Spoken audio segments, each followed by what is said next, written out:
Okay guys, welcome back to Debbie's Classroom. We're going to be going over turning fractions into decimals into percentage. So please get your pen and papers. It's going to be basic math video number 1. And take these notes. Pause it if you have to because we're going to flip through it. I make short videos, so pause it if you need to get these notes. And then here's the second set of notes that you will need. Here, let me zoom out a little bit on that. If you have to, like I said, you might want to pause the video. Okay, and then let's get started here. And you might want to pause the video here as well to write down the problems. Okay, here we're going to go over these fractions right here. We're going to start turning them into decimals and then the percent. If you have not done the looking at the fractions as a division problem, please go back to improper fractions back in the playlist of pre-algebra. Okay, right here we have 4/5. And I told you as before, we can look at that fraction as a division problem. And we're going to do that just as if it was an improper fraction. So we're going to divide the denominator into the numerator, the bottom number into the top number. And to do that, 5 cannot go into 4, so we have to put a decimal here and move that up and put a filler in. You can also put a filler here to remind yourself that 5 cannot go into 4. 5 can go into 40, and that's 8 times. So we bring that down here because it's even. 8 times 5 is 40. And that it's a perfect even, so your answer is 0.8 or 0.80. You can put a 0 after that. To turn it to a percentage, you have your rules written beside you, I hope. You have your 0.8 here, and we're going to make a smiley face 2 times to the right. 1, 2.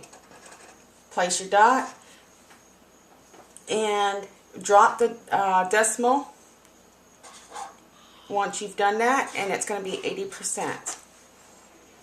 Okay, 2/4. I suggest that you reduce first, but this one I'm not going to reduce. Just to show you it doesn't make a difference, but it just makes your life more simple. Take the bottom number into the top number, the numerator, and add a decimal point because 4 cannot go into 2. So we're going to make it go into 20. I'm going to bring that decimal point up here. Take a 0, put in the filler if I need to. And 4 goes into 25 times. 5 times 4 is 20, so that's even. So that come out to be 0.5.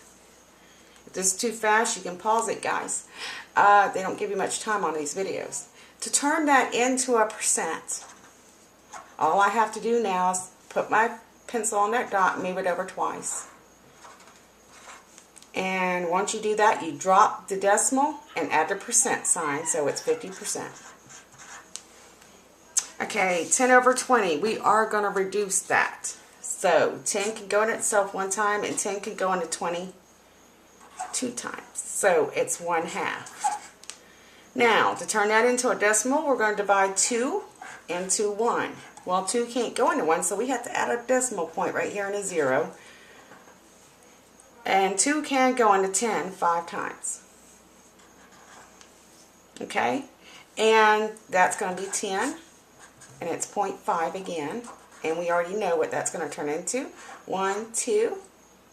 Move our decimal over twice. Drop the decimal point and add a percentage sign. 50%.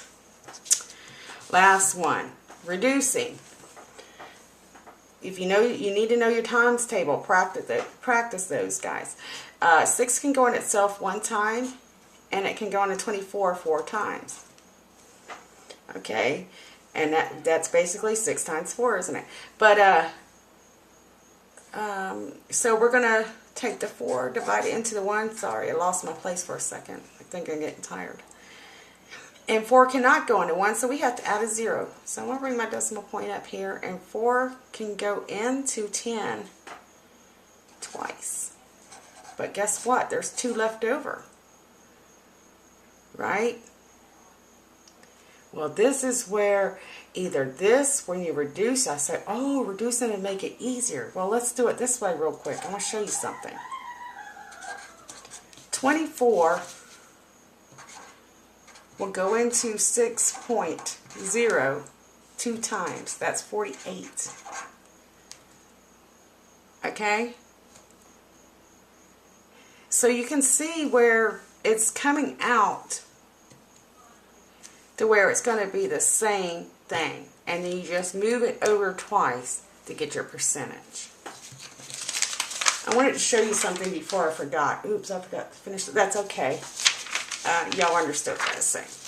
I want you to see this in case you guys, it's been a long time since you knew your number places.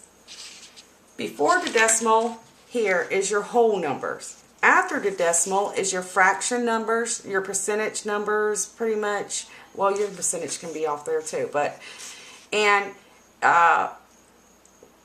it's in a different label. And I want you to take the notes on this, if you will, please, and study this because it's very important.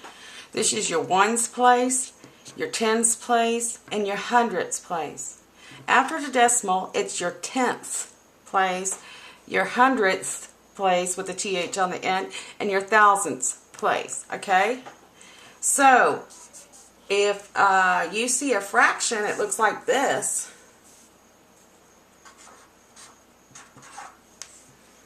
Okay? Let's do it like this. How about that? If we see a fraction, it says 2 over 100. What do you think that means? It's 2 in a hundredth place because it's underneath the fraction. So it'd be 0.02. And I will get another video. I just wanted to introduce you to that so it wasn't too scary at first. Don't worry about it. Just want to have that introduction. And I hope this helped out. And I'll try to get some practice problems up. I just needed to go over that. And you guys have a blessed day. Hope that helped out.